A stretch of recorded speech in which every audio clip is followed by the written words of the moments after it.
Boa tarde a todos. Sejam bem-vindos ao call de resultados do último trimestre da PRIO.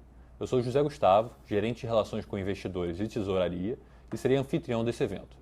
For those who want to follow us in English, a free translation of the presentation is available on the PRIO IR website. We also have an interpreter for simultaneous translation. Please choose the sound channel icon on the bottom of your Zoom screen. A apresentação e os comentários sobre os resultados serão realizados pelo CEO da PRIO, Roberto Monteiro, o CFO, Milton Rangel, e o COO, Francisco Francilmar. Eles apresentarão os resultados e logo em seguida ficarão disponíveis para a sessão de perguntas e respostas. Nesse momento, todos os participantes estão conectados apenas como ouvintes. Para realizar perguntas ao vivo, basta utilizar o recurso do Zoom Raise Hand, ou levantar mão, e para realizar perguntas escritas, basta enviar através do recurso Q&A. Ambos os recursos podem ser vistos na barra inferior da sua tela. Esse evento está sendo gravado e será divulgado através do website de Relações com Investidores da PRIO. Antes de prosseguir, gostaríamos de esclarecer que eventuais declarações que possam ser feitas durante essa teleconferência, relativas às perspectivas de negócios da companhia, projeções e metas operacionais e financeiras, baseiam-se em crenças e premissas da diretoria da PRIO, bem como em informações atualmente disponíveis para a companhia. Considerações futuras não são garantias de desempenho e envolvem riscos, incertezas e premissas, pois se referem a eventos futuros dependentes de circunstâncias que podem ou não ocorrer. Investidores devem compreender que condições econômicas gerais, condições da indústria e outros fatores operacionais podem afetar os resultados da companhia e podem conduzir a resultados que diferem materialmente daqueles expressos em tais considerações. Gostaria agora de passar a palavra ao Roberto Monteiro, nosso CEO. Por favor, Roberto, pode prosseguir. Boa tarde a todos. Obrigado pela presença a mais esse call de resultados da PetroRio. Nós vamos falar um pouquinho sobre o segundo trimestre de 2022 e eu queria começar esse call de resultados agradecendo muito a equipe da PetroRio, que mais uma vez, com a sua garra e com a sua resiliência, proporcionou à companhia mais um grande trimestre. Bom, vamos começar aqui com relação aos destaques. Do lado operacional, eu acho que foi um trimestre muito bom, e operacional no sentido abrangente da palavra, né?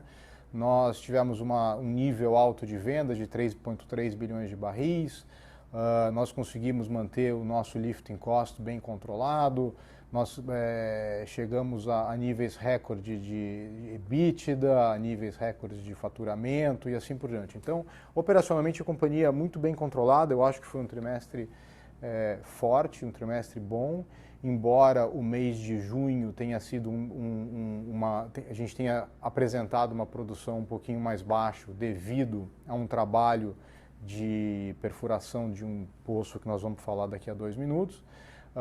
Mas no geral, muito bom trimestre, operacionalmente falando, completamente sob controle.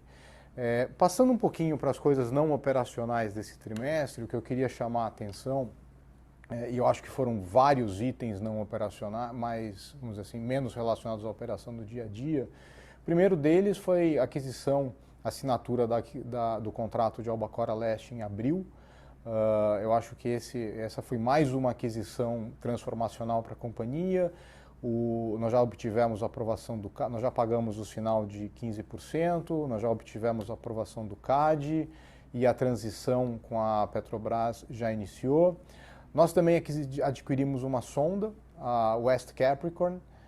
Essa sonda hoje está em Trinidad e Tobago e a ideia é trazer essa sonda para o Brasil antes do final do ano, para que ela esteja já pronta para a operação ao longo do ano de 2023, possivelmente para começar a operação dela junto com o campo de Albacora, para fazer os trabalhos mais simples ali de Albacora, de recompletação e assim por diante num momento inicial.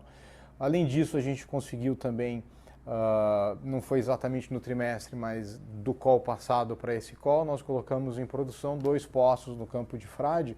Eu acho que foi uma vitória grande com relação ao campo de Frade, que teve o seu desenvolvimento suspenso pela Chevron no ano de 2012 e nós retomamos o desenvolvimento do campo.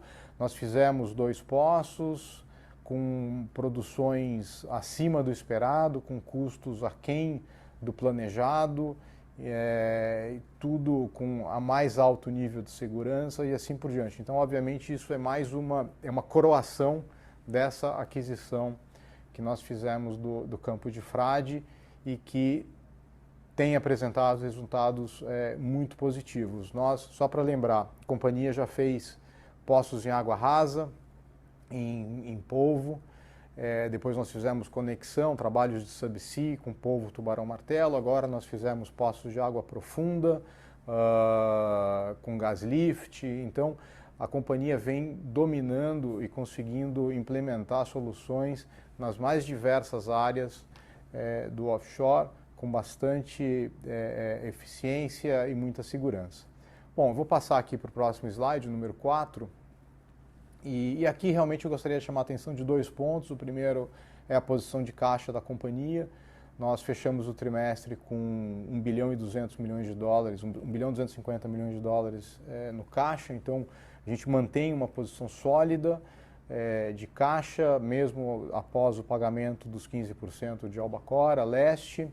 Nós temos uma perspectiva de geração de caixa muito forte com esse poço novo ODP4, com o preço da commodity que continua alto.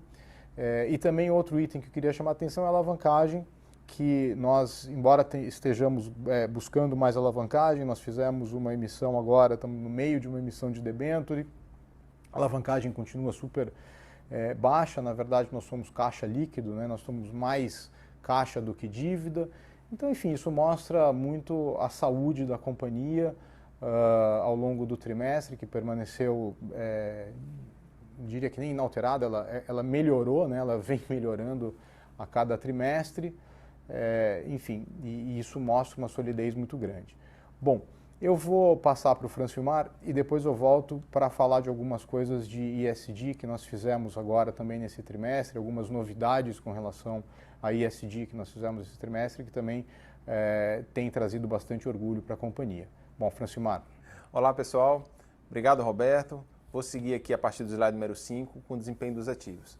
Bom, de uma forma geral, nesse trimestre aqui, a gente teve uma leve queda aqui na produção, na performance, nada de muito sério, foi muito mais relacionado a algumas paradas eventuais de produção em ambos os ativos. Vou passar um pouco de detalhe a mais, assim como essa parte de custos aí. A gente conseguiu segurar bem aí, não está no patamar que a gente quer, mas continua evoluindo, reduzindo o custo mês a mês. Seguindo aqui para o slide seguinte, 6, o lifting cost ele continua sendo nossa grande ferramenta estratégica para conduzir a companhia para frente, né? Com foco e com disciplina a gente vai controlando tanto a parte de custo como a melhoria da produção, com isso vai resultando essa curva descendente aqui, reduzindo esse valor total. A gente ainda está vendo aí a $11, 11,1, referente ao segundo trimestre. Com a entrada desses novos postos, a melhoria principalmente do campo de Frade, a gente espera romper a barreira dos 2 dígitos aí nos próximos meses. Seguindo para frente aqui o slide número 7, vamos falar um pouco aí sobre o campo de Frade especificamente. Nesse período agora, a gente teve uma perda de produção muito mais direcionada e relacionada à entrada, ao comissionamento, à instalação do sistema submarino do novo poço produtor, principalmente o ODP4, que foi focado ali no mês de junho. A gente teve que parar o poço, na verdade 3 poços aí por um período de quase 20 dias para poder fazer as novas conexões e fazer todo o preparo, comissionamento para esse poço entrar em produção. Com isso, a gente teve uma perda pontual ali que acabou impactando a produção do campo como um todo. O restante, né, o navio e todos os outros sistemas estão funcionando super bem e que permitiu que a gente agora, com a entrada do novo poço, a gente conseguisse performar aí num valor substancial. Hoje a gente está produzindo aí próximo de 35 mil barris só no campo de Frade. Então, seguindo para o slide número 8, queria aqui passar uma atualização geral só sobre a revitalização do campo de Frade, né, que é o grande momento, é o grande projeto da companhia nesse ano de 2022. O projeto a gente iniciou aí no final, na verdade, de abril, né, com a chegada da sonda no campo. Começamos a perfuração do primeiro poço produtor, que é o ODP4. Essa figura já clássica aqui na parte esquerda mostra que esse poço com pontinho vermelho aqui nesse reservatório inferior, o resultado da perfuração, tanto a execução da perfuração, completação, como também da instalação do sistema submarino, ocorreu de forma excepcional. A gente conseguiu entregar o poço bem antes do que a gente programou e com um valor também bem abaixo. E aí a gente seguiu a programação, né? O poço entrou já, conforme a gente já mencionou, entrou com produção acima dos 35 mil barris, ou dos 15 mil barris, o poço ADP4. E aí a gente seguiu para o segundo poço produtor, que foi esse MUP3A. Esse nome é porque ele é um aproveitamento de um poço anterior que se chamava MUP3, que foi um poço que a gente parou a produção no passado devido a problemas lá com hidrato e outras questões mais de baixa produção e alto teor de água. A gente aproveitou parte do poço, a gente abandonou o poço antigo, né? Só esse abandono que já estava nos nossos planos para o futuro, que geralmente é até pontuado a questão de abandono de poço, relacionado muito mais ao descomissionamento. Então a gente realizou o descomissionamento desse poço e aproveitou principalmente a parte inicial do poço e construímos um novo poço. E esse aproveitamento, né, da parte inicial e principalmente o aproveitamento do sistema submarino foi o que permitiu a gente realizar o poço num período tão curto e num valor tão menor.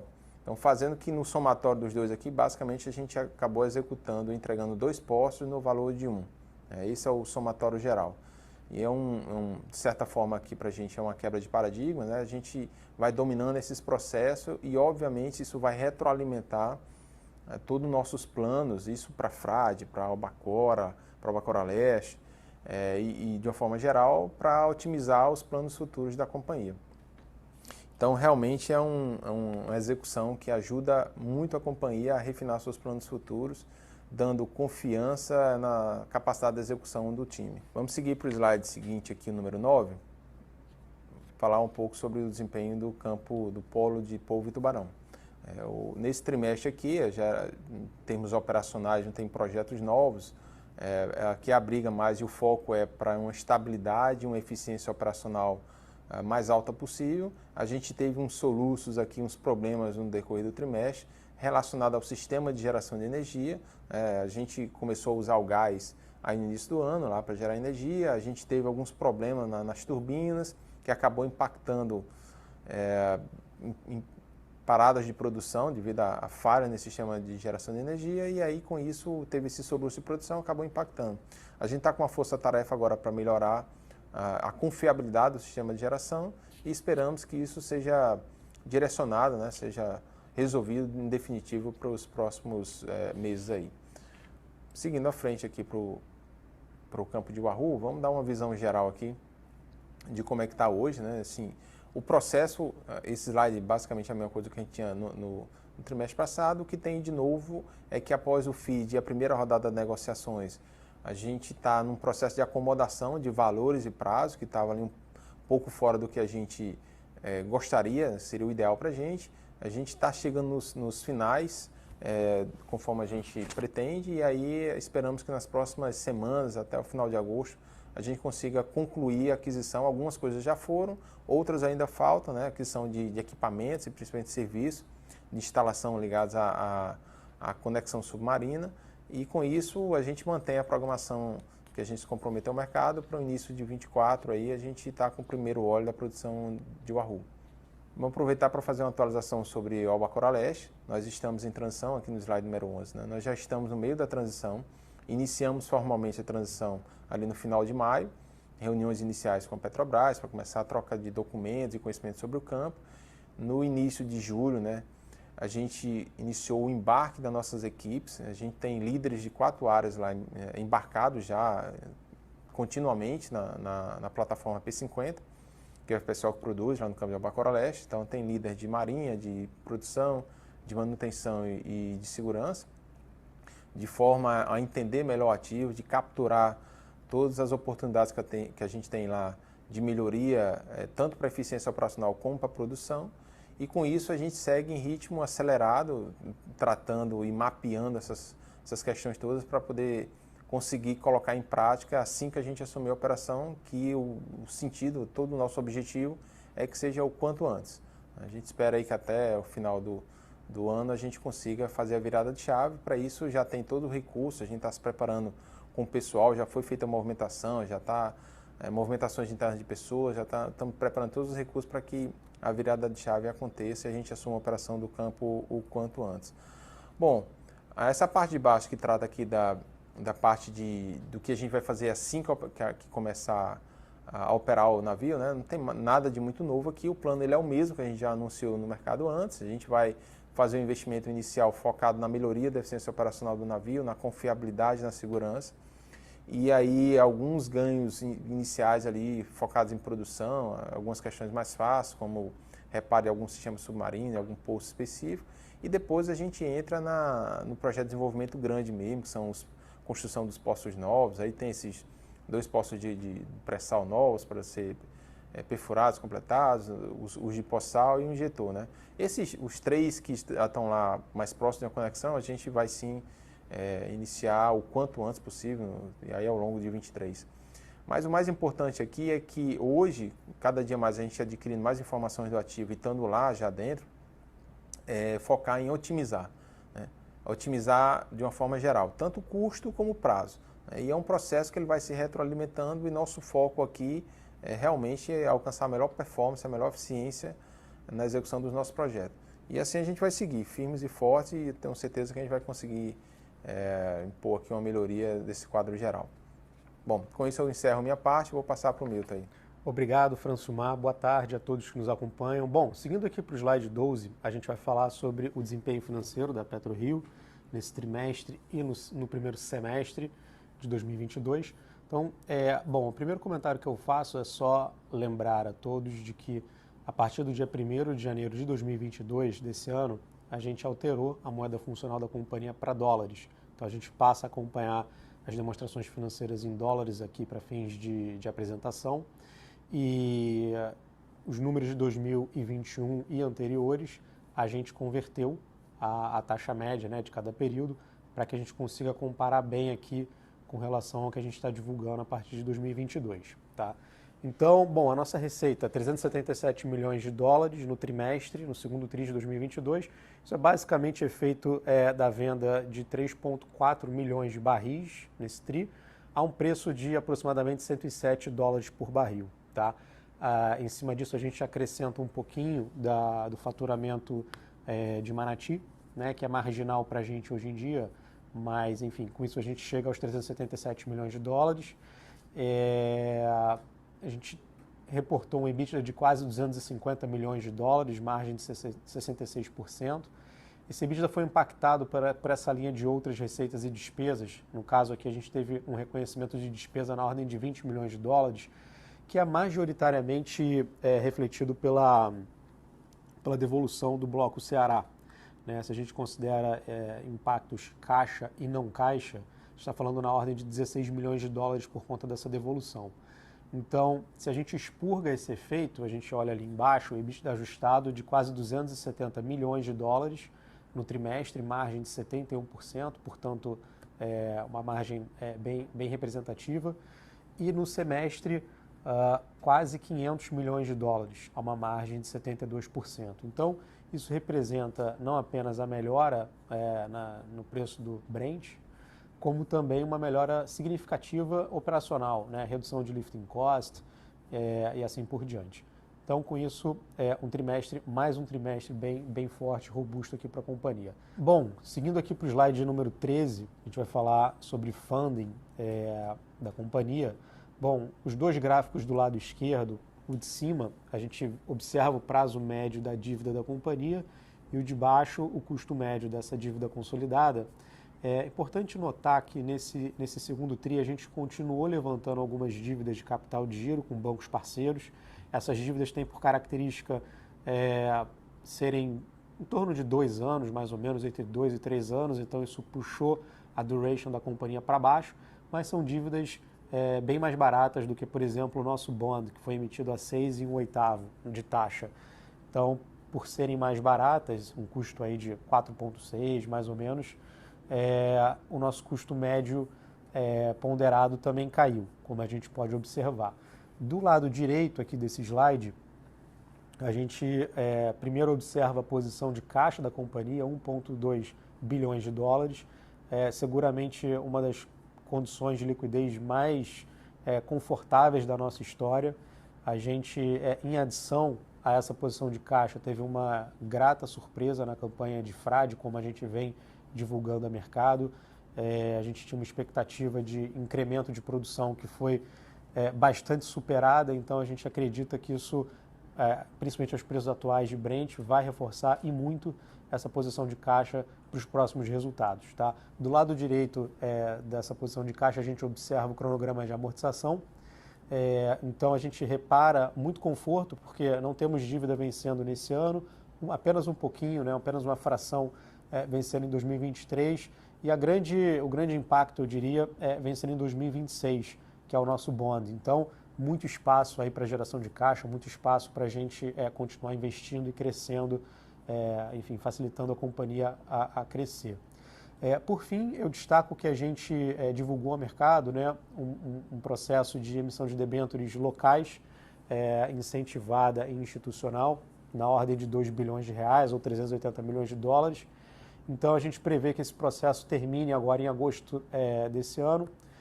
Enfim, uma dívida com prazo médio ponderado de 5 anos e meio, ou seja, a gente está trazendo mais duration para o nosso portfólio de dívidas, o que é excelente. E, enfim, nos próximos semanas a gente vai divulgar ao mercado como é que vai ser o desfecho aí desse processo.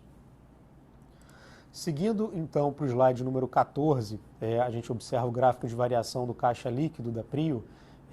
A gente teve uma geração de caixa muito forte, né, refletido pelo EBITDA ajustado, de 270 milhões de dólares.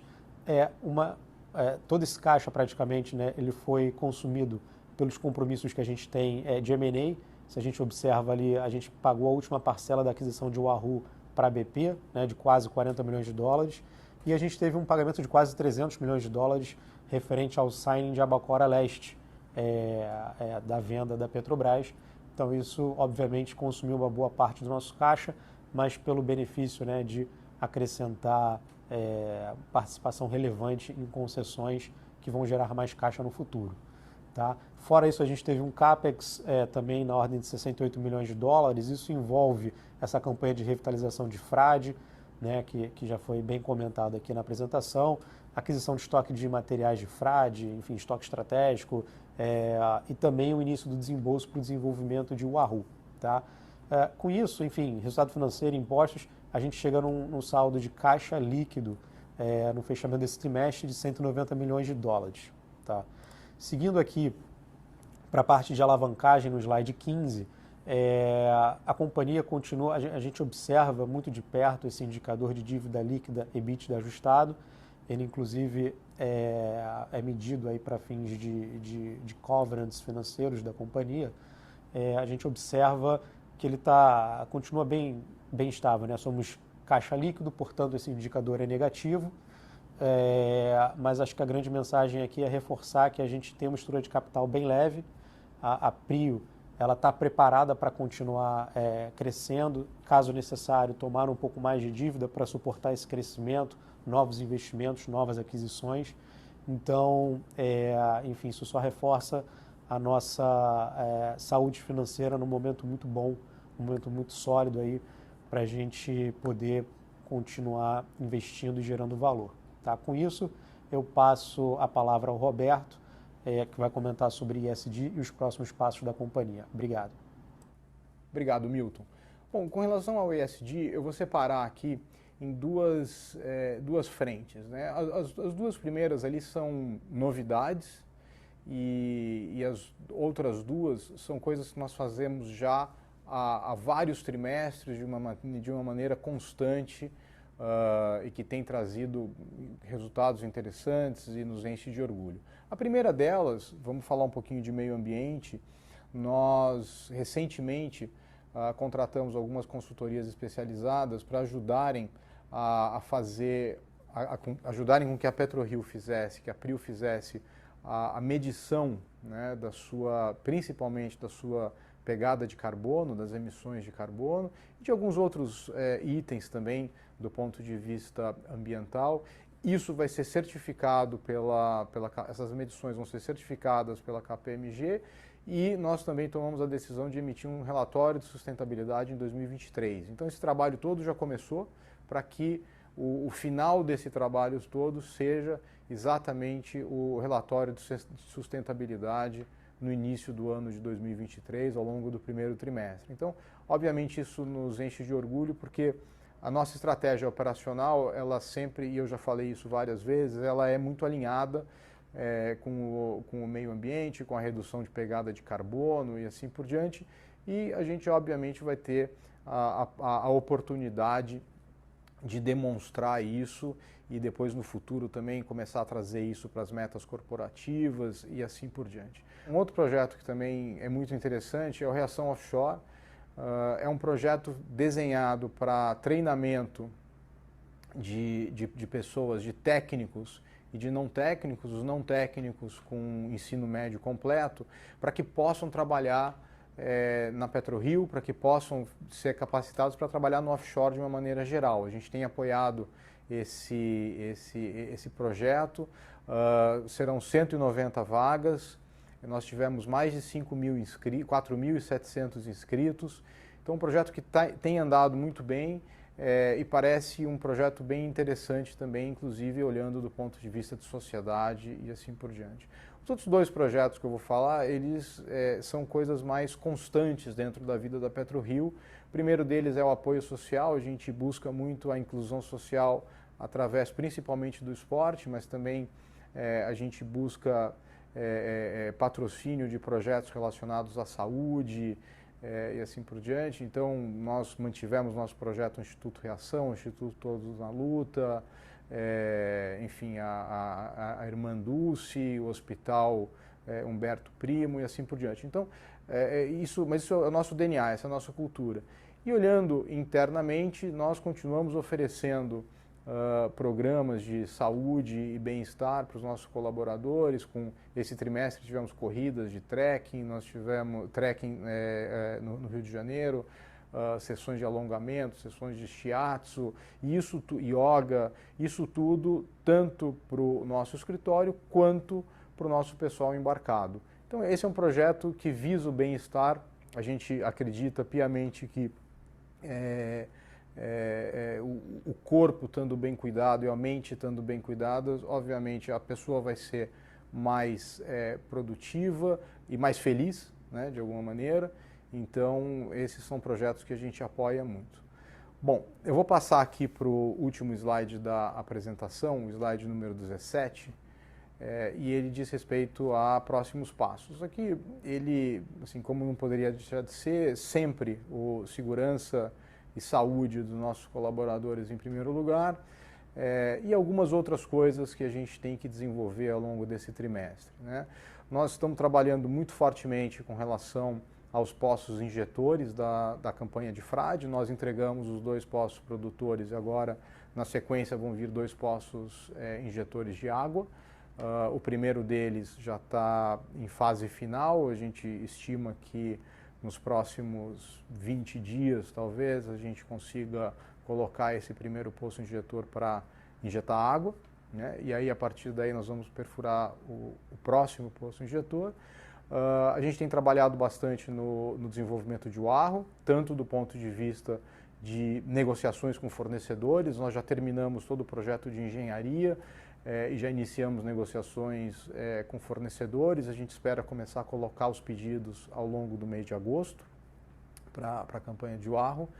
Muito focados também no Albacora Leste. Como eu falei, nós já recebemos a aprovação do CAD. Nós já recebemos aquele waiver do outro sócio, que era a primeira condição precedente a ser cumprida, então essa já foi cumprida. E agora trabalhando muito, tanto na transição com a Petrobras, quanto no processo com a ANP, tudo andando sem grandes sobressaltos, mas enfim, um grande foco da companhia. Tá? Finalmente, o último ponto que a gente sempre traz também é um foco grande no crescimento orgânico e em novas oportunidades de M&A, que, enfim, vão continuar sendo parte da nossa agenda. Muito obrigado a todos e eu queria abrir o espaço para perguntas.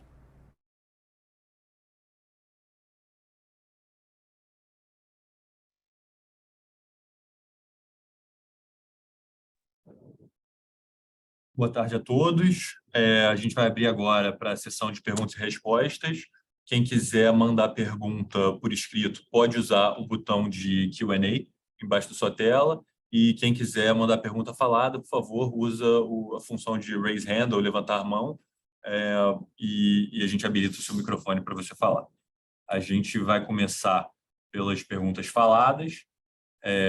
Vamos começar com uma pergunta do Guilherme Levy, do Morgan Stanley. Guilherme, pode falar. Oi, pessoal. Boa tarde. Obrigado por pegar minhas perguntas. Eu tenho duas perguntas do Arro. A primeira, eu só queria entender se teve alguma novidade aí no processo de arbitragem com os parceiros indianos. E a segunda, vocês comentaram do processo de negociação com os fornecedores.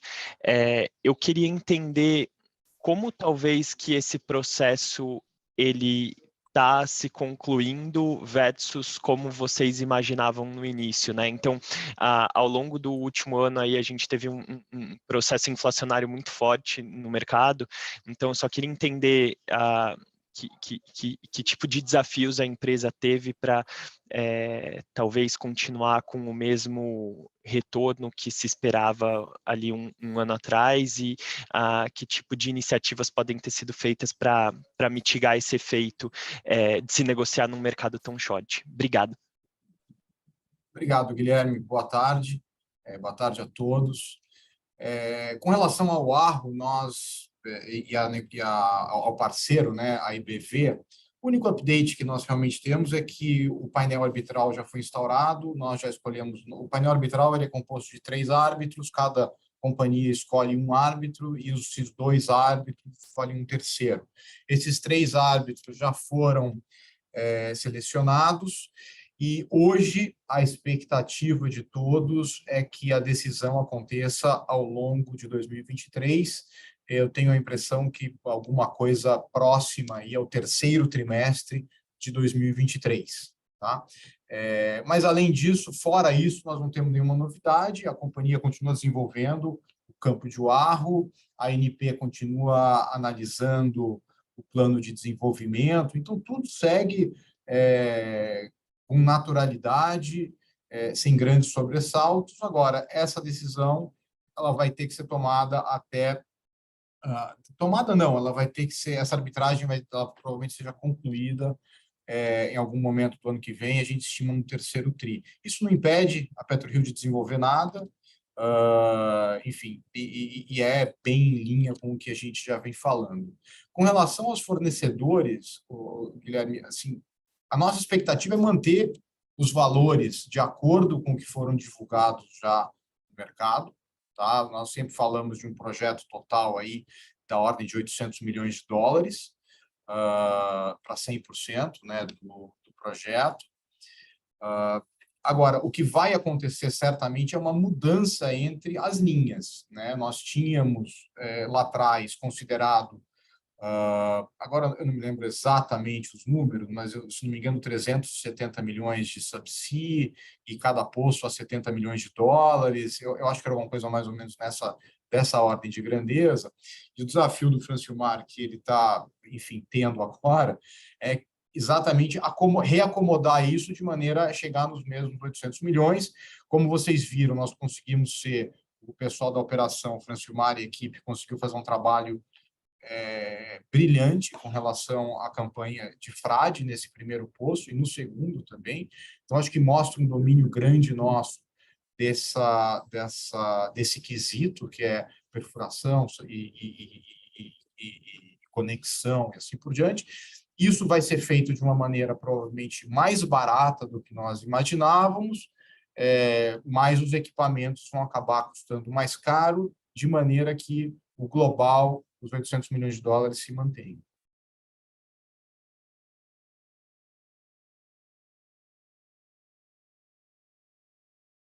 Perfeito, obrigado. Obrigado a você. Obrigado, Guilherme. A nossa próxima pergunta é do Leonardo Marcondes, do Bank of America. Léo, pode falar. Opa, pessoal, tudo bem? Vocês me escutam? Escuto. Como é que vai, Leonardo? Tudo bom? Opa, tudo bem? Boa tarde aí, Roberto, Zé, Mar, Milton. Bom, obrigado por pegarem minhas perguntas. Minha primeira pergunta é sobre eventuais novas aquisições, né? A gente viu que ao longo dos últimos anos, né, a PetroRio gerou muito valor para o acionista através do crescimento, principalmente inorgânico, né? Fora isso, a gente também já viu que vocês respondendo outras perguntas, que a ideia não é pagar dividendo, pelo menos por enquanto também, né? Então, eu queria entender um pouco como que a companhia lida com novas aquisições internamente. O que eu quero dizer com isso, né? Eu gostaria de entender se existem metas internas para crescimento inorgânico dentro da companhia, ou se tudo que foi feito até agora tem um view mais oportunístico, né, dado a quantidade de ativos que estavam disponíveis aí devido a diferentes situações criadas pelas empresas no Brasil, né? Seja a situação da Domo, ou seja, desinvestimento da Petrobras, ou seja, as IOCs focando um pouco mais no pré-sal. Então, essa é a minha primeira pergunta. Minha segunda pergunta, também sobre a aquisição, é sobre Catuá, né? Já faz algum tempinho que a Petrobras lançou o teaser desse campo, e é um campo que fica bem próximo do cluster de Frade e Wahoo, né? E eu queria entender como que vocês estão vendo essa oportunidade atualmente. Obrigado. Bom, Renato, obrigado. Com relação a aquisições, a gente, obviamente, nós temos, né, um guidance assim, de aquisições, mas esse guidance de aquisições ele não chega a ser uma meta de nós temos que incorporar tanto, temos que comprar tanto volume e assim por diante. Nós temos um guidance, um desejo de alocar capital, né, uma política, vamos chamar, enfim, o que a gente quiser chamar, que é o nosso business, é alocar capital a 20% alguma coisa entre 20% e 30% de retorno em dólar desalavancado. Tá? É isso que a gente faz, é isso que a gente busca. E aí os M&As, eles são uma forma da gente conseguir chegar nessa alocação de capital. Mas a nossa cabeça ela é muito do ponto de vista de alocação de capital. A gente nunca coloca uma meta de nós temos que comprar tantos barris de petróleo e tal, para não cair naquela armadilha de começar a fazer M&A por fazer M&A para crescer o império. Não é essa a nossa ideia. A nossa ideia é alocação de capital.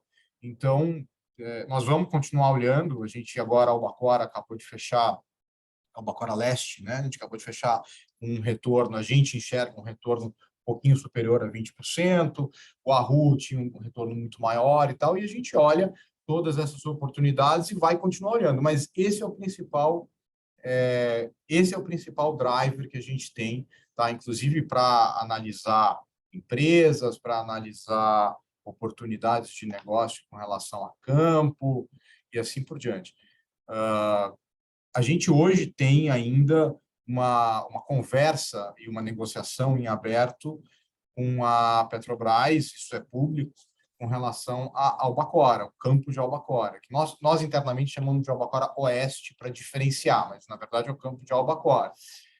Então isso é óbvio que domina muito a nossa agenda ainda, né?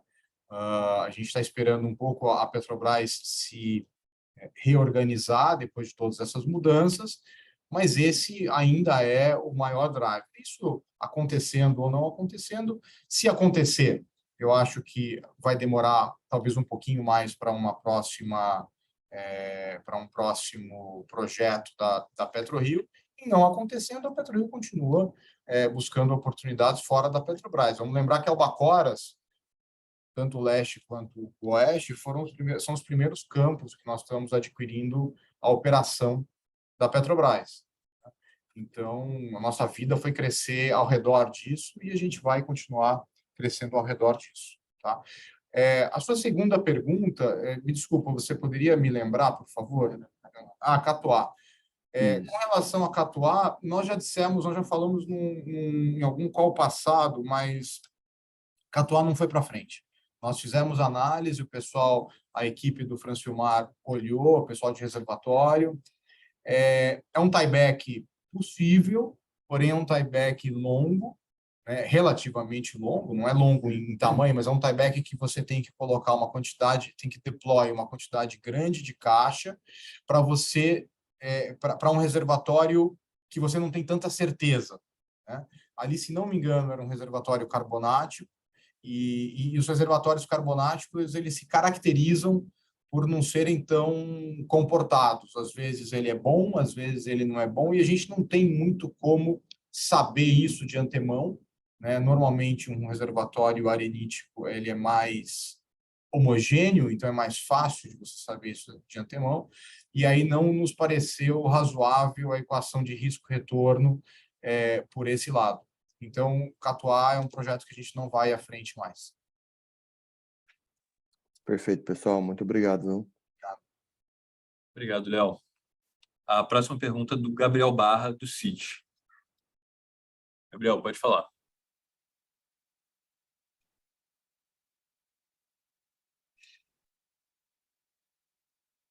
Boa tarde, Gabriel. A gente não consegue O meu ouvir. estava no mudo aqui. Roberto, Milton, Francimar, Zé, obrigado por pegar minhas perguntas aqui. Tenho, talvez, vou fazer duas perguntas, talvez eu tenha uma terceira, mas acho que o primeiro ponto, acho que uma coisa que chamou muita atenção foi realmente esse flow lá do ADP4, né? Até o Milton, como mencionou, é um fluxo de caixa ali que talvez a companhia até não estava, o mercado não estava esperando. E olhando por esse prisma, eu queria tentar entender dois pontos aqui. Uma é o quão confiante vocês têm, quanto confiança vocês têm em relação à manutenção dessa produtividade do ADP4, né? Como a gente pode pensar nessa produtividade daqui para frente. Esse é o primeiro ponto. E dentro nesse contexto de uma maior produtividade infra, de maior geração de caixa, o que muda em relação à alocação de capital e em relação a pace de investimento? Assim, tem alguma mudança representativa nesse ponto? E se eu puder uma terceira, desculpa me prolongar aqui, mas acho que é um ponto que eu gostaria de entender. Assim, tem uma eleição em outubro, né? E como já foi, acho que a Albacora Leste é uma aquisição importante para a companhia e, pelo que eu entendo, o closing deveria acontecer posteriormente à entrada, quando a gente vai saber qual será o novo governo, né? Dentro disso, assim, o que tem dentro do contrato que protege a companhia em caso de uma mudança, vamos dizer, de planos, etc. Existe algum risco ali em relação à aquisição de Albacora Leste? O que tem de proteção ali dentro? Só para, num worst case cenário, vamos dizer assim, o que a gente poderia ter aqui de defesa em relação a isso? São esses três pontos. Obrigado. Obrigado, Gabriel. Eu vou pedir para o Francimar falar um pouco sobre a produção, aí depois eu volto para falar sobre potencial mudança de alocação de capital e essa questão de Albacora Leste. Bom, Gabriel, a questão da produção do ODP4 é mais relacionada ao seguinte. Bom, a gente tem uma política aqui na PetroRio, um alinhamento que a gente sempre se prepara do lado mais conservador. Então, todo o nosso planejamento operacional, toda nossa decisão de alocação, a gente se protege da forma mais conservadora e o que vem para frente vem de melhor. A questão do ODP4 a gente tinha um volume previsto, que era o volume do reservatório, que tinha maior probabilidade de estar conectado, né, em termos de volume, e depois a questão da qualidade do reservatório, a gente tem nossas premissas iniciais. No final da conta, a gente encontrou um reservatório de melhor qualidade, em termos de porosidade e permeabilidade, e a gente iniciou a produção. Comparado aos outros postos do campo de Frade, tinha uma possibilidade de estar ali entre um bem posicionado. Ele se mostrou muito melhor, ele historicamente está ali entre os 3 melhores postos da história do campo, vem se comportando muito bem em termos de pressão, né, em declínio ali, o que nos dá bons indícios que o volume ele é muito maior do que a gente estimou inicialmente. O reservatório total ele é bem maior, cerca de, 3, 4 vezes maior do que a gente considerou como o nosso cenário básico. Então, assim, é uma questão que a gente vai dia a dia coletando mais informações. Daqui a uns 2 meses, a gente vai fazer uma avaliação mais completa para ter noção do volume total que está conectado a esse ODP4. E no futuro, eventualmente, pode ser que a gente avalie e chegue à conclusão que até dá para colocar mais postos nesse reservatório. Mas isso é informação que vai vir com o tempo. E a razão, complementando, a razão pela qual a gente considerou uma área que era 1/4 do reservatório total é porque do ponto de vista de interpretação sísmica, existia a dúvida se ali havia uma falha selante, né, que separava esse negócio ou não. A nossa visão foi usar a mais conservadora, e essa foi a principal mudança, né? O reservatório é um pouco melhor, o óleo é um pouco mais leve, né? Mas a principal mudança assim, que aconteceu foi essa falha selante, que era uma coisa binária, né? Se ela existisse da forma que a interpretação sísmica havia sido feita, nós teríamos aquela produção mais próxima ali de 6 mil barris por dia. Se ela não existisse, aí a produção poderia ser muito maior, que é exatamente o que está acontecendo. Então, essa é a razão. Não é também que, poxa, a companhia está sendo super conservadora. Não é isso. É que a gente usa algumas premissas, e essa em particular é uma coisa meio binária, assim, que podia fazer essa variação muito grande. Tá? Com relação à alocação de capital, Gabriel, o que mudou, assim, de imediato, o que mudou foi o poço Emil P3A. Um poço com menos produção, né? Um poço de 3.500 barris por dia, então, mas também muito barato, um poço de 20 milhões de dólares, 22 milhões de dólares, que se pagou aí, vai se pagar em 60 dias, menos 60 dias, se fizer a conta, vai se pagar muito rápido. Então, isso mudou de imediato, porque a gente falou, poxa, a gente consegue antecipar esse poço e já colocar para produzir aqui imediatamente, depois a gente vai para os injetores. Então, isso mudou um pouquinho.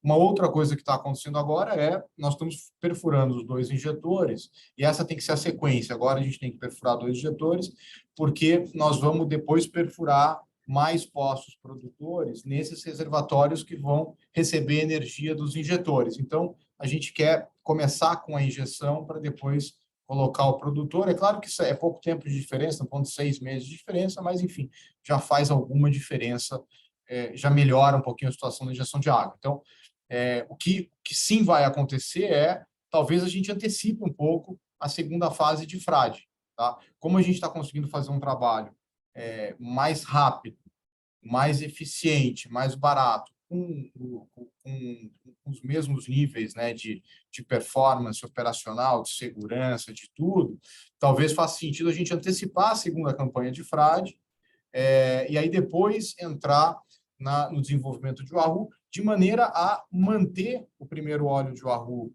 no início ainda de 2024, tá? Mas já fazer esses poços na segunda fase, ou pelo menos um pedaço da segunda fase de frade antes, porque se você olhar o capex que você deploy em frade vis-à-vis o início da produção, ele é menor, né? Embora o Wahoo tenha um projeto enorme, porque ele vai entrar e tal, frade também tem uma taxa de retorno enorme, frade também tem nesse quesito, porque você investe em, por exemplo, a DP4 se paga em, sei lá, 50 dias, 40 dias, agora não me lembro bem essa conta, o MP3 também. Então, a gente tem esse tipo de projeto que talvez faça sentido furar um pouquinho a fila, sem prejudicar o primeiro óleo de Wahoo, porque a gente está conseguindo dar muito mais celeridade. Com relação ao Albacora Leste, o contrato está assinado. E isso agora, esse contrato de compra e venda, uma vez que ele sai da esfera da Petrobras, ele cai na esfera da ANP, né? E a nossa discussão é com a ANP hoje. Assim, é claro que a Petrobras é parte, né? Tem a transição, tem tudo isso, mas, enfim, é uma coisa muito mais relacionada a PetroRio demonstrar a capacidade operacional para a ANP e para frente. Não existe mais nenhuma condição precedente que faça com que esse contrato possa ser cancelado, a menos que a PetroRio não consiga demonstrar para a ANP que tem capacidade para operar o ativo, para operar, para abandonar e tudo mais. Tá? Mas hoje é a única coisa que está em voga. Então, eu acho que nós estamos assim, numa boa situação com relação a isso. Mesmo em qualquer mudança de governo e tal, a diretoria da ANP se mantém. De novo, eu acho que a gente está muito bem posicionado. Enfim, e era um campo que era consenso dentro da Petrobras para venda. Talvez esse consenso não exista de uma maneira muito clara no Albacora, mas no Albacora Leste ele existia. Então, assim, eu vejo praticamente zero probabilidade de qualquer soluço por esse lado acontecer. E a gente está trabalhando para conseguir e para ter a aprovação da ANP antes do final do ano. Tá? Essa é a nossa meta, isso nós estamos buscando. Tudo que a gente faz é com esse intuito e assim por diante. Então, acho que isso tudo junto dá uma segurança muito grande com relação a essa transação. Ótimo, muito claro. Obrigado. Obrigado, Gabriel. A nossa próxima pergunta é do Pedro Soares, do BTG. Pedro, pode falar. Obrigado, Zé. Boa tarde, Roberto, Milton, Francimar também. Acho que a maior parte dos pontos já foram abordados, mas deixa eu fazer 2 follow-ups aqui no lado de custos e também na parte de CAPEX. No lado de custos, bem direto e pragmático, se puderem comentar um pouco mais sobre a expectativa com relação a essa linha, quando vocês acoplarem ao Bacora Leste, né? Se faz sentido imaginar o Bacora Leste com lifting cost de partida não muito distante do que é o do atual portfólio da PetroRio. E o segundo, com relação a CAPEX, principalmente com esses investimentos relacionados às perfurações que vocês têm feito, né, como isso tem vindo em taxas em uma magnitude melhor do que a gente imaginava, se não faz sentido a gente imaginar um custo de perfuração abaixo do que os 60, 70 milhões de dólares que usualmente acho que o mercado trabalhava para o restante das perfurações, principalmente pelo que tem por vir em Wahoo e também principalmente para o Bacora Leste. Obrigado. Nada. Bom, Pedro, vamos começar aqui com o custo da perfuração. Sim, faz sentido. É isso que nós estamos buscando. Tá? É exatamente isso que nós estamos buscando, que a equipe do Francimar tem feito. E essa é uma das grandes razões também pela qual a gente comprou, né, a sonda a West Capricorn. Né? Talvez o Francimar possa falar um pouquinho sobre ela, mas a ideia, assim, essa sonda, no começo da operação, ela vai fazer coisas mais simples, né? Mas a sonda em si, ela é uma sonda melhor do que a sonda que a gente tem, do que a Norb 6. É uma sonda de uma geração mais avançada. Então, o custo operacional para a companhia de uma operação de uma sonda dessas é, sei lá, próximo da metade do custo da Norb. Né? Bom, o que eu posso acrescentar é que a nossa missão aqui do lado de operações, a parte que trabalha com desenvolvimento de produção, é para reduzir sempre. Né? O guidance que a gente dá é o valor de mercado, é o valor que você consegue comparar facilmente com outros, mas internamente nosso objetivo é otimizar sempre. A sonda ela é muito mais eficiente, a sonda de uma geração além, que permite que a construção do poço ela seja mais rápida e com isso a gente consegue reduzir.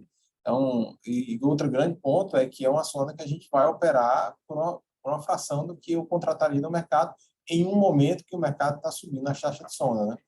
Então, não só a gente contratou 96 por abaixo de 200, o mercado hoje já aponta uma taxa diária de mais de 350, 400 mil dólares por dia, o que poderia machucar muito o nosso projeto futuro. Então, a gente travou isso e ainda vai reduzir, ganhando eficiência. Então, faz todo sentido. Eu acho que a gente hoje, Pedro, a gente continua, assim, o nosso guidance continua sendo alguma coisa perto de 70 milhões de dólares, mas eu acho que existe uma grande chance desse negócio cair para coisas entre 55 e... Francimar não gosta que eu fale, 55, 65, alguma coisa assim. Acho que tem grande chance disso acontecer. Tá?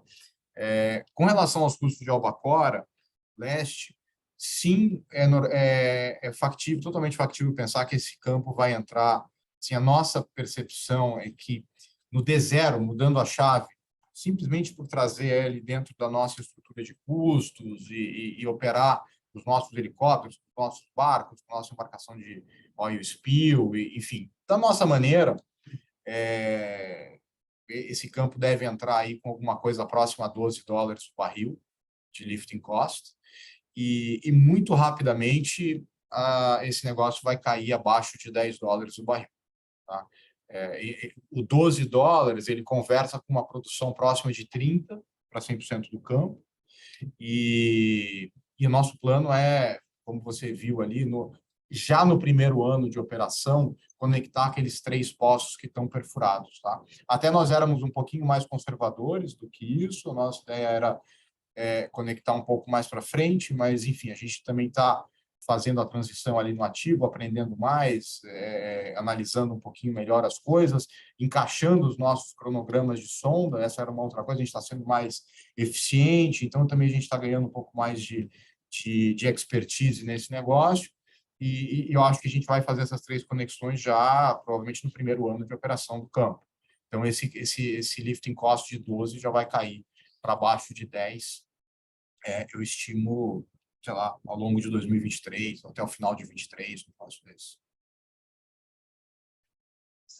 Se vocês me permitirem só um follow-up sobre alguma atualização do lado de hedge.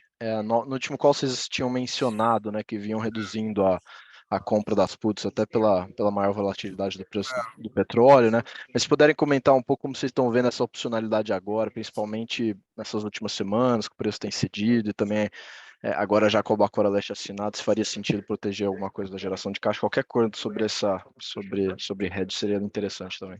Tá. Pedro, a nossa política de hedge continua intacta, comprar put at the money ou 10%, 10% abaixo do at the money, mas é sempre compra de put simples, sem muito invento, sem esse negócio de collar, nada disso. A gente tem muito receio, eu particularmente, o Milton também, a gente tem muito receio de margin call, então a gente dificilmente vai se meter em alguma dessas que a gente possa ter chamada de margem e assim por diante. Isso dito, a gente só consegue comprar put com a volatilidade baixa. E a vol continua muito alta ao longo de todo esse tempo. Ela chegou a ensaiar uma queda. A vol é um índice que se chama OVX. A gente normalmente consegue comprar put a preços interessantes quando ele chega a alguma coisa entre 30 e 33. Né? Ele continua em 50. Ele começou a ensaiar uma queda, parece que beliscou ali 45, 43, alguma coisa ao longo do mês. A gente começou a ficar animado, e isso logo voltou. Então, hoje a gente está completamente unhedged, não temos nenhuma put vigente. Nós vamos continuar atentos, né? Claro, agora também o spot está caindo, mas a gente olha muito o longo, né? Quando você está hedgeando, porque quando a gente fala do at the money, é o at the money no longo. E, embora o spot tenha caído, sei lá, 15% na última semana, ou talvez, eu não sei, próximo disso, o longo não se mexeu tanto, mas que é o que a gente olha ali o longo não, né? Os próximos 6 meses, que é o que a gente olha na put, se mexeu menos. Mas hoje ainda não tem condição para a gente comprar nada, a gente continua unhedged. Se a gente vier a fazer um negócio com a Albacora, que é o Albacora Oeste, aí eu acho que, por um lado, né, esse poço novo que a gente colocou e assim por diante, isso reduz muito, se é que não elimina, tá, a necessidade de um aumento de capital, né, se a gente for fazer uma outra transação. Eu acho que praticamente elimina a necessidade de um aumento de capital. Porém, a estrutura toda de fluxo de caixa da companhia fica um pouco mais apertada. Então, eu acho que nesse caso, especificamente, a gente, junto com a transação, nós pensaríamos em fazer alguma coisa um pouco mais longa de hedge. Nós já tivemos umas conversas com alguns bancos no sentido de fazer collar, porém, sem margem. Tá? Assim, a gente compra put, vende call, e essa venda do call, como a gente fica, do ponto de vista de crédito, né, você fica longo no físico e short no papel, alguns bancos entenderam, assim como a gente, que você não tem ali um grande problema de crédito.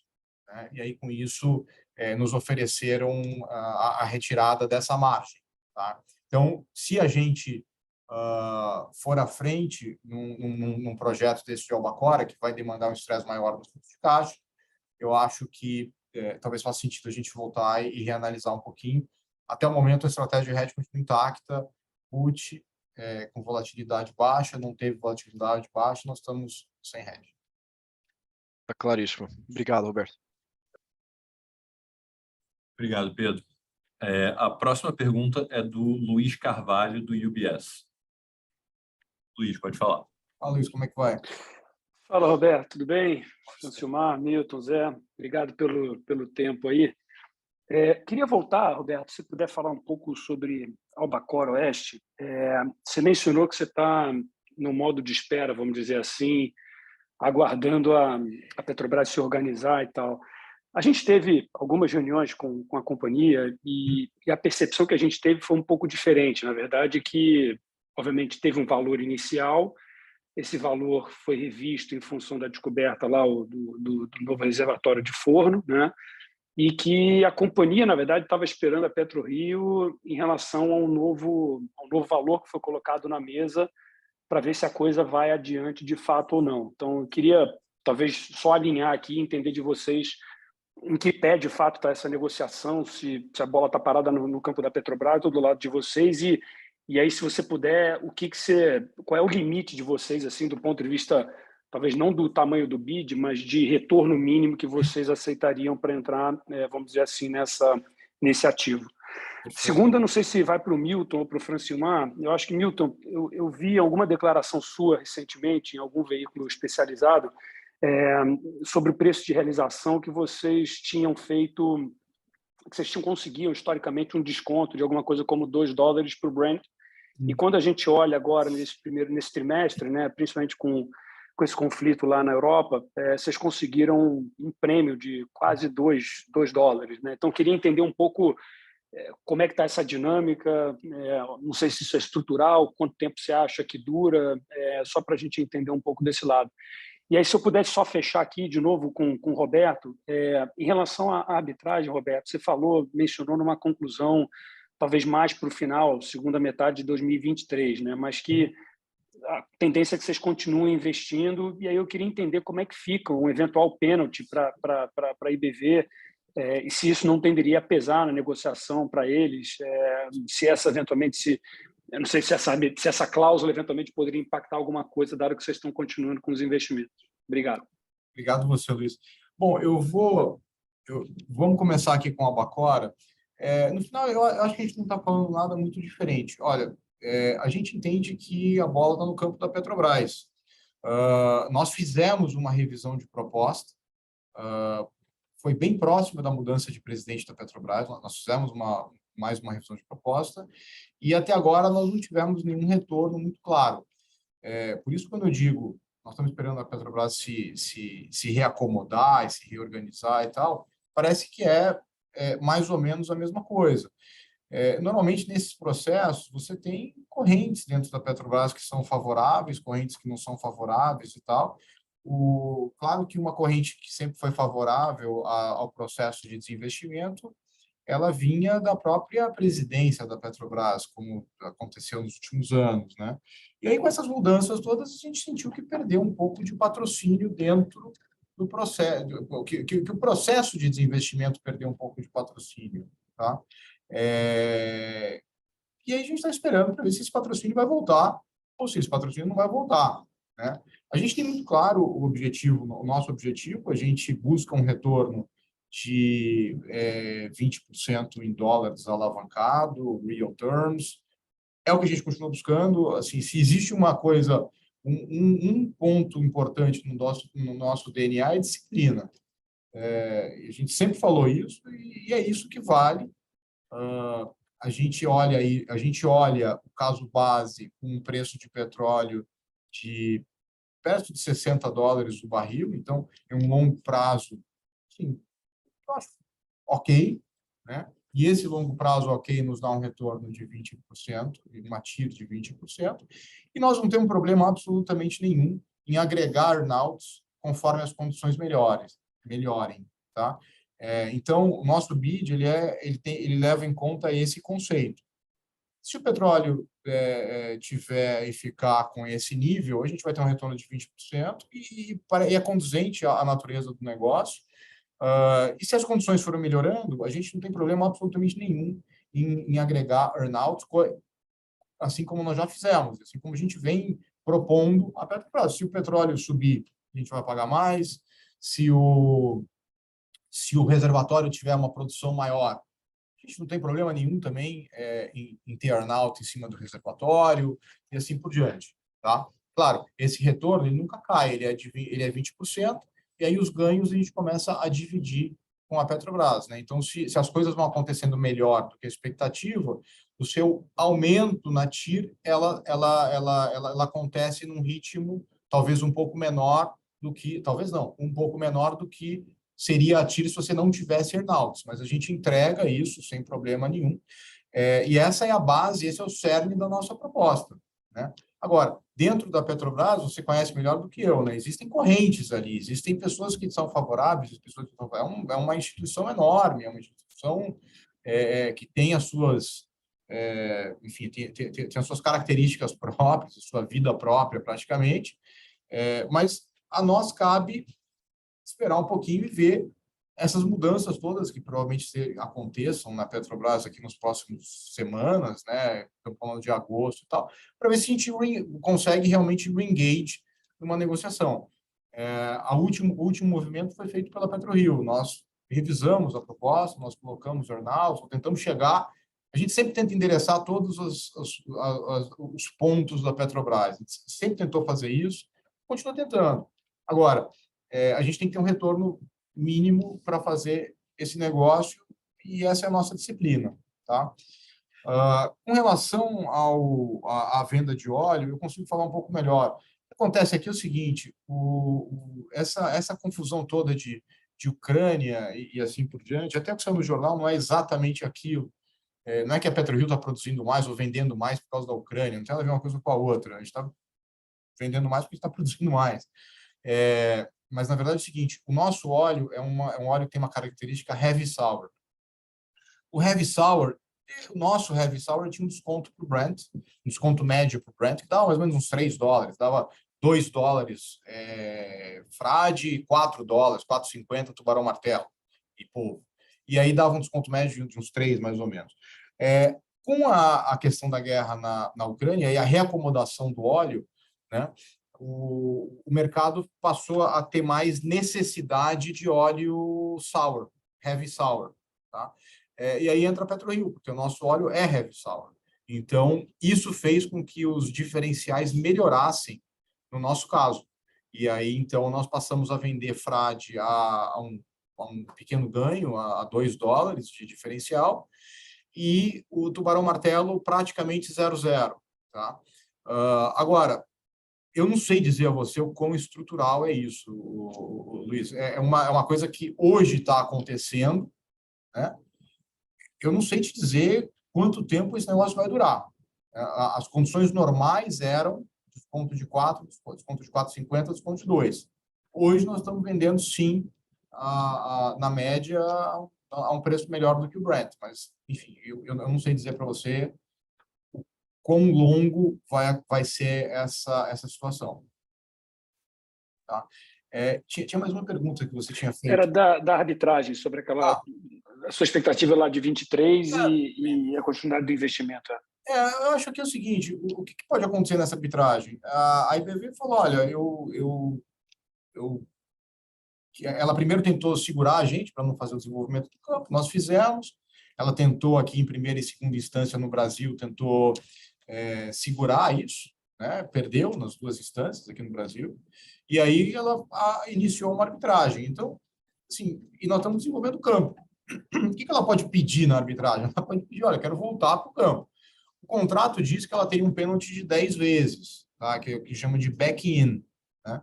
Eu tenho a impressão que esse vai ser exatamente o cerne da discussão, porque para voltar a 10 vezes, isso não precisa de arbitragem. Então, eu tenho a sensação de que o pedido dela vamos dizer assim, que a nossa potencial, vamos dizer assim, a PetroRio perdeu a arbitragem. Legal. Como ela volta ao projeto, né? Eu acho que o mínimo, o 0, ela volta perdemos tudo. Então, ela volta ao CAPEX mais algum custo de capital, que é muito fácil de calcular, né? A gente vê a que valores a gente se financia, enfim, é fácil de calcular qual é o custo do equity e assim por diante. Então, eu acho que ou ela volta ao custo de capital, seria a PetroRio perdendo tudo, ou ela volta alguma coisa entre o custo de capital e o back-in que está no contrato. Mas isso é exatamente precisamente o que vai ser decidido na arbitragem. Eu acho que, no pior dos casos, é neutro para a gente. Justo. Tá bom. Fechado. Não, super claro. Obrigado aí pelas respostas e parabéns aí. Valeu. Obrigado a você. Obrigado, Luiz. A próxima pergunta é do Marcelo Gumiero, do Credit Suisse. Marcelo, pode falar. Olá, boa tarde, pessoal. Parabéns pelos resultados, todo o time da PetroRio. Eu tenho uma pergunta, talvez seja um follow-up das perguntas anteriores, sobre M&A, né, alocação de capital. Vocês comentaram que, quer dizer, depender de Albacora Oeste, né, o próximo passo pode ser mais breve ou mais longe, né? E o que eu queria entender exatamente o que poderia ser esse próximo passo, né? Seria um ativo do tipo peregrino, ou enfim, né, qualquer outra coisa que vocês estejam olhando do ponto de vista de alocação de capital em M&A. Obrigado, pessoal. Obrigado a você, Marcelo. Assim, a gente sempre foi vocal com relação a peregrino, a gente sempre disse que gosta de peregrino. Agora, também não adianta a gente gostar, né? O dono tem que estar disposto a fazer uma operação. O que eu acho, de uma maneira geral, e aí não estou falando de Equinor em particular, nem nada, mas o que eu acho de uma maneira geral é que as empresas, as majors aqui no Brasil, e a Equinor está entre elas, a própria Shell, possivelmente, e tal, vão começar a desenvolver as coisas maiores de pré-sal e vão começar e vão continuar num processo de desinvestimento do legado, né? E você olha assim, o que tem de legado dessas majors e é o que a gente vai tentar buscar, tá? Então, obviamente, Peregrino é uma, você tem lá a Shell, que, enfim, também tem os seus ativos e tal, mas depende muito deles, assim, a gente não tem muito, claro que a gente tem conversas, a gente faz provocações, propostas, e existe uma interação, não é uma coisa estanque, né? Mas eu acho que o importante não é a gente focar no ativo em si, mas focar no movimento. Você tem dois movimentos acontecendo. Você tem um movimento grande no mundo, né, acontecendo de ESG. Então, as majors tentando, de uma maneira geral, otimizar a produção aonde ela tem o menor carbon footprint possível. E isso normalmente vai acontecer nos campos mais novos, né, porque os campos antigos, elas não otimizam, os legados, elas acabam não otimizando tanto. A gente vê isso claramente na estrutura de custo e assim por diante, né? E você tem uma outra coisa acontecendo no mundo, que aqui no Brasil você tem campos interessantes de offshore para serem colocados em produção. No geral, o mundo inteiro tem investido menos no setor de petróleo, né? Mas o Brasil ainda tem alguns projetos que parece fazer sentido para que as majors coloquem em produção e aí, com isso, se desfaçam do existente. Certo, muito obrigado. Muito claro, pessoal. Obrigado.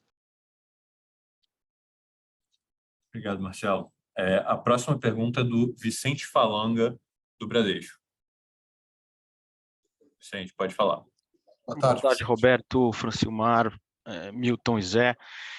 Sobre os poços injetores de frade, qual que é o efeito esperado de vocês quando os poços entrarem em operação? Eles podem dar algum tipo de boost na produção do campo no curto prazo? Tem algum tipo de calibragem que vocês têm que fazer para não afetar o declínio futuro? Enfim, se vocês puderem comentar um pouquinho a respeito, obrigado. Bom, o objetivo principal, obviamente, dos injetores, o campo está sem injetar água desde 2012, e aí você tem um declínio, como você não repôs, você só tira massa, tira, então a produção ali, a pressão lá começa a cair. Então a gente precisa voltar a injetar, e isso é meio que um investimento de longo prazo, né? A gente não é focado no curtíssimo prazo, isso é mais focado para o longo da produção dos próximos 15 anos do campo. Eventualmente, pode acontecer alguma melhora a um prazo menor, passado alguns meses, ali a gente pode ter algum resultado, algum curso específico, um aumento de pressão, e com isso um aumento de produção, mas isso não é o nosso foco principal. E o fato de a gente colocar primeiro os poços injetores agora, né, na sequência, é que tem dois poços produtores que a gente vai perfurar depois, que eles estão nesses reservatórios que já estão em produção. Então, você tem um volume de óleo muito grande, um fator de recuperação muito baixo, né, abaixo de 10%, na maioria desses reservatórios, e a gente não consegue produzir mais por causa dessa energia que já foi muito drenada. Então, a gente precisa repor, e quando eu colocar esse poço a produzir, se eu já tiver com a injeção ali, ele vai dar uma produção, né, manter um nível de produção melhor por um período maior. Então, é preventivo de um lado e corretivo ali para recuperar um pouco do passado do outro lado. Mas o nosso caso base não é um aumento de produção, né? É um controle um pouco maior do declínio do câmbio ao longo dos muitos anos. Perfeito, tá bem claro. Obrigado, pessoal. Obrigado, Vicente. A nossa próxima pergunta é da Monique Greco, do Itaú BBA. Monique, pode falar. Oi, pessoal, boa tarde. Obrigada pela apresentação, obrigada por pegarem as perguntas. Eu queria fazer uma pergunta sobre o aumento da produção esperado aí no campo de Frade, né, com os novos poços. Vocês acham que a gente pode esperar, além de ganhos de eficiência de lifting cost, que são naturais de ganhos de escala, né, se a gente também pode esperar algum tipo de ganho na comercialização da produção do campo, no que diz respeito a tempo de formação de lote, ou qualquer outras condições comerciais melhores por conta do volume adicional de produção no campo? Acho que a ideia aqui é tentar entender, não só em termos de eficiência operacional e logística de offloading e tal, mas o que vocês estão esperando em termos de condições comerciais com esse aumento de produção aí em Frade. Obrigada. Monique, obrigado. Condições comerciais, assim, o desconto de Frade, eu acho que vai continuar próximo do que ele tem acontecido. Esse óleo que a gente está produzindo na DP4, ele é um pouco mais leve. Compensação, o MUP3A é um pouco mais pesado, então eles não se balanceiam perfeitamente, porque um produz muito mais que o outro, né? Um posto produz muito mais que o outro. Mas, enfim, eu não acho que a gente vai ter nada grande ali do ponto de vista de característica de óleo. Eu diria que é muito marginal, se algo. Do ponto de vista de formação de lote, o que melhora um pouquinho é o working capital da companhia, né? Porque se você produz mais, então você consegue, enfim, escoar mais esse campo. Você tem um período de espera menor para você poder fazer as vendas e assim por diante. Mas a gente continua vendendo lotes de 1 milhão de barris, tá? Então, assim, para o comprador é transparente, ele só vai comprar mais lotes, mas o tamanho do lote continua sendo 1 milhão de barris. A gente teve já um ganho grande de eficiência lá atrás, quando nós passamos de um lote de 600 mil barris para 1 milhão. A gente vendia Panamax e a gente passou a vender Suez e Afra. Esse foi um grande ganho que nós tivemos. Mas agora isso vai perdurar. Então, eu não vejo assim grandes diferenças do ponto de vista de comercialização. Claro, obrigada, Roberto. Obrigado, Monique. Agora, eu acho que a gente já passou bastante perguntas das pessoas faladas. Eu queria só trazer 2 pontos que várias pessoas perguntaram nas perguntas escritas, 2 assuntos aqui que a gente não mencionou ainda. O primeiro é Manati, eu acho, e o segundo é Itaipu. Tá bom. Manati e Itaipu. Manati nós assinamos em 2018 ou 2019, agora nem me lembro mais, um contrato de venda de Manati para uma empresa chamada Gasbridge. Esse contrato, infelizmente, não foi adiante. Eu não sei se é infelizmente ou felizmente, para dizer a verdade, porque também o preço do gás subiu para burro e tal, e o campo passou a ter muito mais valor. Então, enfim, o que nós havíamos assinado lá atrás de venda, a empresa que adquiriu não conseguiu cumprir as condições precedentes. Esse contrato chegou ao que nós chamamos tecnicamente de long stop date, e o contrato acabou. Ele se desintegrou, desapareceu, cancelado. Não existe mais nenhuma obrigação de nenhuma das partes com relação ao campo. Hoje é um campo dentro da nossa estrutura que perdeu relevância, né? Ele é um percentual pequeno da nossa receita, um percentual pequeno do nosso EBITDA, que pode vir a fazer sentido um desinvestimento no futuro, sem grandes problemas. Enfim, mas é um campo que está ali muito bem, ele é um campo redondo, ele é um reloginho esse campo. Então, também nós não temos nenhuma pressa e nenhuma necessidade em fazer nada com relação a esse campo, tá? Então, essa é a situação de Manati. A situação de Itaipu, nós estamos começando a pensar começando a estudar e analisar o campo de Itaipu, na verdade o reservatório, né, que a gente entende que existe uma possibilidade, existe uma probabilidade desse reservatório ter algum tipo de conexão a outros campos adjacentes, a outros campos vizinhos. É exatamente isso que a gente está começando a estudar e tal. É um long shot ainda. Eu acho que aqui não temos nada para falar no curto prazo, mas essa sempre foi a nossa cabeça com relação a Itaipu. Nós somos os operadores de Itaipu, então nós somos os responsáveis, né, por fazer esse tipo de análise, de tudo que a gente está começando a fazer. E o que nós temos é um earn-out do campo, né, com a BP, caso a gente tenha algum tipo de unitização e assim por diante. Nós ainda não temos claro se é isso que vai acontecer e nem, talvez se não for isso que aconteça, se faz sentido conectar ele ao Arru, tá? Mas eu acho que não. Eu acho que se alguma coisa, ele é muito mais para uma questão de unitização que para uma questão de produção dentro da PetroRio. Mas isso é uma história, assim, que ainda tem muita água para passar embaixo dessa ponte. Eu olharia isso com muito cuidado. Só mais um assunto que surgiu aqui, que eu acho que vale falar, como é que fica a questão de financiamento e alavancagem depois do nosso anúncio, né, da captação das debêntures, da maior geração de caixa agora por causa do ADP4 e do MUP3. Bom, na verdade, essa emissão da debênture, a gente vai passar mais informações aí nas próximas semanas quando fechar. Ela é um deal bem oportunístico, então a gente tem a oportunidade de trazer um bom dinheiro, quase 400 milhões de dólares, a uma taxa bastante interessante. Isso vai reforçar o nosso caixa. E, como o Roberto comentou, a gente vai ver, né, como é que as próximas transações vão acontecer, quando vão acontecer, mas o importante no primeiro momento, não tem muita mudança de alavancagem, né, porque você traz caixa e acrescenta dívida, mas é um dinheiro oportunístico, barato, né, ainda mais com uma duration longa, né, que para a gente é super bacana, e a gente vai, enfim, aplicar da melhor maneira, de acordo com as oportunidades, os M&As, CAPEX, etc. e tal. A gente vê um nível de alavancagem de 0,5, 0,6 logo depois da compra de Albacora Leste, e o nível de alavancagem inferior a 1,5 dívida líquida EBITDA, se nós formos bem-sucedidos em Albacora. Então, bem sob controle.